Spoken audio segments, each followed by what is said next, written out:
बीड सुरू आहे ना।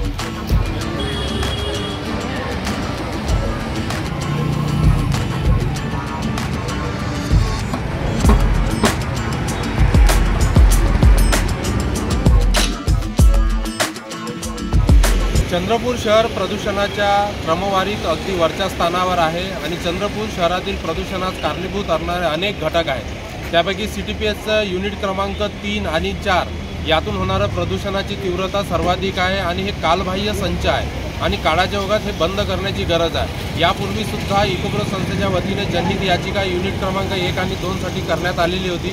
त्यावेळेस सुद्धा 3 आणि 4चा इशारा दिलेला होता, परंतु मागल्या 5-6 वर्षाच्या काळात कुठलीच कारवाई या ठिकाणी झालेली नाही आहे।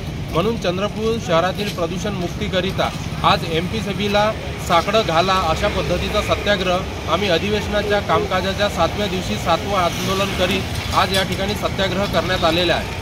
चंद्रपूर शहराच्या प्रदूषण मुक्तीसोबतच जिल्ह्यातील प्रदूषणाच्या विषयावर विविध वेगवेगळ्या मागण्या करत, जसे की एअर प्युरिफायर टावरची मागणी प्रलंबित आहे, ते एअर प्युरिफायर टावर करण्यात यावं। चंद्रपूर शहर आणि प्रदूषणाने जे बाधित होणारे नागरिक आहेत त्यांचं उपचार, त्यांच्या तपासण्या ह्या मोफत व्हाव्या आणि तशा पद्धतीची प्रभावी योजना सरकारतर्फे राबवण्यात यावी। सोबतच प्रदूषणाच्या विविध मागण्यांना घेऊन आज या ठिकाणी MPCBला साकडं घालं अशाच पद्धतीचा सत्याग्रह करत येत्या काळामध्ये या मागण्यांकरिता तीव्र आंदोलन करण्यात येईल असा इशारा सुद्धा यावेळी देण्यात आलेला आहे।